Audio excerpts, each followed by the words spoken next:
Assalamualaikum warahmatullahi wabarakatuh. Perkenalkan, nama saya Putri Yuliani, NIM 2011102413215. Saya berasal dari Prodi S1 Kesehatan Masyarakat kelas 3H. Di sini saya akan menjelaskan pertemuan 14 mengenai penilaian status gizi secara tidak langsung atau yang biasa disebut PSG secara tidak langsung. Yang pertama ada survei konsumsi makanan. Metode penentuan zat gizi secara tidak langsung dengan melihat jumlah serta jenis dari zat gizi yang dikonsumsi. Digunakan pada individu, keluarga, hingga masyarakat. Survei yang dilakukan dapat mengidentifikasi kelebihan dan kekurangan zat gizi. Memiliki tujuan umum yang pertama, mengetahui kebiasaan makan dan kecukupan zat gizi dari individu, keluarga, hingga masyarakat. Yang kedua, faktor-faktor yang berpengaruh terhadap pola konsumsi. Memiliki tujuan khusus. Yang pertama, menentukan tingkat kecukupan jumlah konsentrasi pangan nasional dan kelompok masyarakat. Yang kedua, menentukan status kesehatan gizi keluarga dan individu. Yang ketiga, menentukan pedoman kecukupan makanan dan program pengadaan rencana pangan. Di sini ada metode pengukuran yang memiliki beberapa tingkatan. Yang pertama ada tingkat nasional, menghitung tingkat konsumsi masyarakat dan perkiraan kecukupan kesediaan makanan secara nasional sesuai AKG.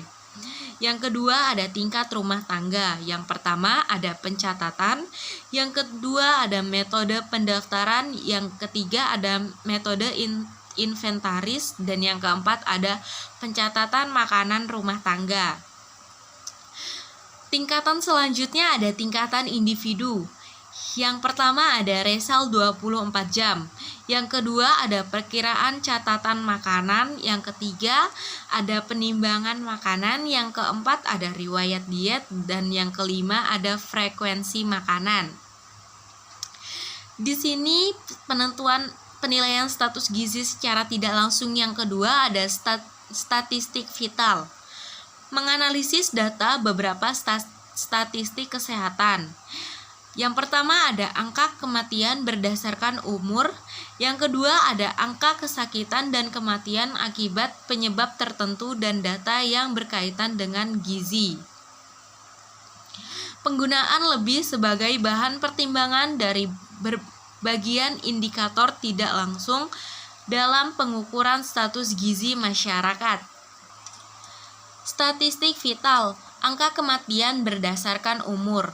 Yang kedua, angka kematian umur 2-5 tahun. Yang ketiga, angka kematian umur 1-4 tahun. Dan yang keempat, angka kematian umur 13-24 bulan. Data yang perlu dipertimbangkan. Yang pertama ada analisis laporan kematian dan kelahiran. Yang kedua ada perhitungan hasil sensus. Dan yang ketiga ada pendataan. Selanjutnya ada penyajian hasil. Yang pertama ada persen kematian anak balita terhadap kematian umur. Yang kedua angka kematian tahunan anak umur 1-4 tahun. Yang ketiga persen kematian masa anak-anak yang terjadi pada umur 1-4 tahun. Dan yang keempat ada rasio angka kematian anak 1-4 tahun terhadap angka kematian bayi 1-12 bulan. Menginterpretasikan data yang perlu dipertimbangkan. Yang pertama, mengetahui mengenai pola penyakit lokal dan umur dini. Yang kedua, kejadian penyakit infeksi bakterial dan parasit pada bayi dan anak-anak 1-4 tahun.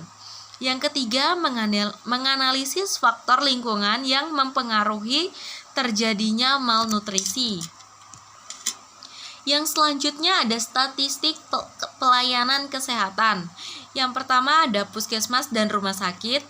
Yang selanjutnya ada di sini memiliki kelemahan Yang pertama, ada data bisa jadi tidak akurat. Yang kedua, kesulitan pengumpulan data. Dan yang ketiga, kurang mampu menginterpretasikan secara tepat. Yang ketiga, faktor ekologi. Iklim, tanah, transportasi adalah beberapa contoh bahwa hal tersebut ikut berpengaruh terhadap pemenuhan zat gizi. Sebagai bahan intervensi gizi dari penyebab malnutrisi yang akan diketahui. Pengukuran faktor ekologi.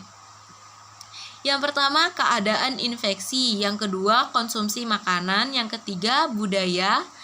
Yang keempat, ada sosial ekonomi. Yang kelima, produksi pangan. Dan yang selanjutnya ada pelayanan kesehatan dan pendidikan. Sekian penjelasan yang dapat saya sampaikan, kurang lebihnya mohon maaf. Wassalamualaikum warahmatullahi wabarakatuh. Terima kasih.